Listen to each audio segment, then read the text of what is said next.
to Zoe. Lovely to see you as always. Make sure you got your tea ready. Oh, it's still a bit hot, that'll be perfect by the end of the video. So today's little challenge is to tackle these little guys down here. I'm not really sure what to do to them in order to support them, but I've watched a few videos, so I've got kind of an idea, and I've got some string, I've got 2 different types of netting, and I've got some bamboo sticks. So wish me luck. I think what I'm gonna do, like I say, I don't really know. Oh, I can see where these have been slithered on by them horrible slugs and things, so I think I'm just gonna stick some bamboo sticks in. Thought I saw a frog down there. Okay, and now this is what most people have done on theirs. They've put sticks in and then they get string and then wrap string around them. But obviously I'm not really sure which way to go about it. Ready to figure this out. Okay, so I think what I'm gonna do, because I am, as you can see, I'm quite limited on space as well, and obviously don't want to stab myself with a bamboo stick. So if I wrap this one around here, oh god, I can't get it very taut though. So yeah, if I wrap that round there, hopefully that gives them something there to climb up on. Just cut off loads of excess. I do just need to try and figure out how to get this more taut. Oh god, this would be fun. Oh, I know, I've got an idea. There's a hole. I'm already getting attacked by this other stick there. There's a hole in the tub, so I wonder if I put that in there, if that'll help hold that bit tighter. Well, it seems to be working for now.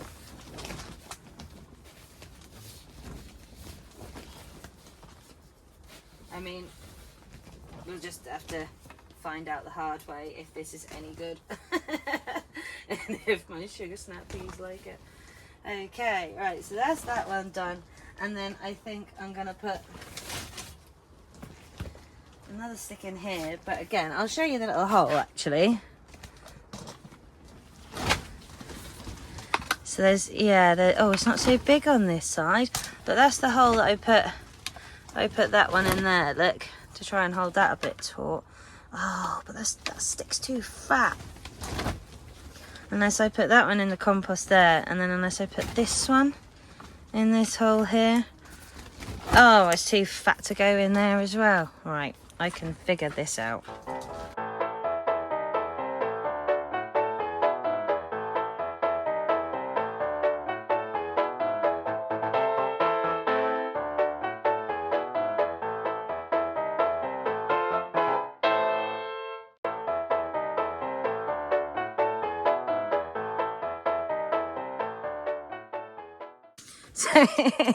So it does look a bit naff, as you can see, but I don't really know what I'm doing. I think they're tight enough. I think that's enough. I don't know if this tire stack's going to be in the way of this side, but I have sort of tied it up to there and over to there in the hope that that'll help. But I do think that I need to actually tie these up to the string to help to support them from now. So yeah, that's the next job to do. And to tie them up, instead of using strings, that means cutting loads, I'm going to use these. I don't know if these are just like little plant tie things. I don't know if they're the right thing to use, but yeah, let's see how we go and wing it, shall we?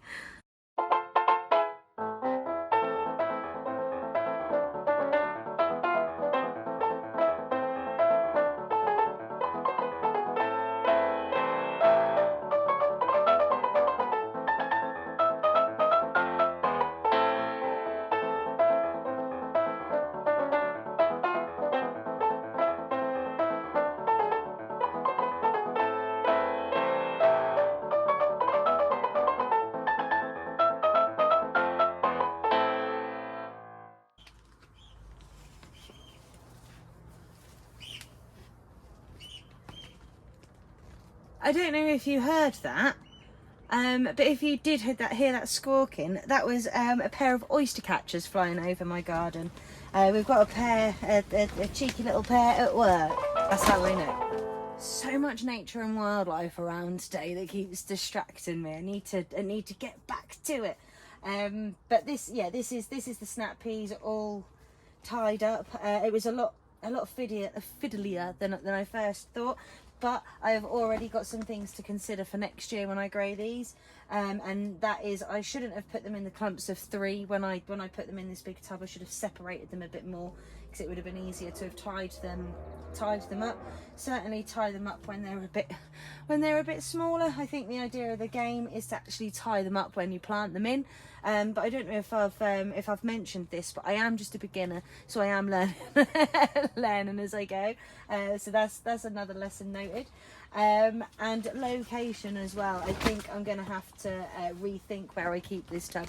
So I do feel that these might need to go a bit higher, and this isn't the right place. We might have some a bit of jiggery pokery to come, but I'll bring you in to see the monstrosity of the sweet peas in here and how they're tied up.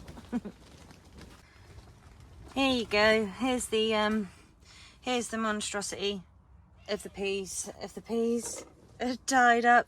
So yeah, I haven't done them too tight because I don't want to damage them, but they don't look particularly great, and it doesn't look like the neatest of jobs, but fingers crossed it'll all grow into itself. It's okay. And look who's come to see us. Well, I say look who's come to see us. I'm not sure if that is Fred because he looks a bit smaller, but I'm a bit worried. Oh, I just don't want him to go in the garden because Flo will definitely eat him. You just keep guard on everything. Where is he? There he is. You just need to protect everything from them horrible slugs and snails, mate. Please. There really are challenges every day when it comes to gardening. Not only am I getting battered by slugs and snails in the greenhouse attacking all of my seedlings at the minute, even some of my new sowings, look. So yeah, they've had all of my cucumber seedlings again. I just can't get away from them. And they've having a go at my sunflowers. It also looks like something's burrowed in here. I mean, is that a mouse? Slugs and snails can't do that, can they? I mean, that's a straight up hole. And I discovered that when I was just now chasing little Freddy about. Is that a mouse? Was that the same thing that was trying to dig up my snap peas? What is this? Someone please help. So another challenge to try and combat or whatever it is that's now digging in my veggie patch. And I know it's not Flo, because she wouldn't come in and dig in the veggie patch. She would come and poo in the veggie patch. Perhaps it is a mouse. I have bought a mouse trap, but I haven't put it down yet. I figured one thing at a time. Let's try and get rid of these slugs first. But if anyone knows how I can tackle those, I was thinking about maybe getting some eggshells and crushing up some eggshells on the shelves, in the assumption that they wouldn't, or salt, in the assumption that they wouldn't like walking on it, because the copper tape is clearly doing absolutely diddly squat. And I'm really worried I'm just going to lose everything unless I try and combat this now. So yeah, any suggestions from anyone, greatly welcomed and appreciated. And obviously, if you give me any suggestions, they will make it into a video with regular updates along the way. But everything else seems to be happy and healthy and thriving. I don't think I'm too far away from maybe giving these guys some food as well. And maybe they've reached drinking age. I think this was about the time last year when I started to feed them, and I don't know if that means that Fred and his little family will also get bigger if they're fed tomato food and liquid seaweed. We'll have to track their progress too. But anyway, that's enough of me waffling. Like I've said to you before, I could waffle and talk for days. I think maybe that's why all my stuff does so well, because I'm always in here just chatting, whether I'm recording anything or just in here. I'm always chatting. I come in and say hello to everyone, even though they're just plants, every time I come in here. Apparently they respond better to being spoken to, and nice songs and stuff. But I'm not going to test a theory on that one. I don't think I have time. Yeah, don't forget to pop past and see me again soon. I'll always be here in my humble little greenhouse, because we are now in that time of year where there is always something to do. So yeah, don't forget to like and subscribe. Later, staters!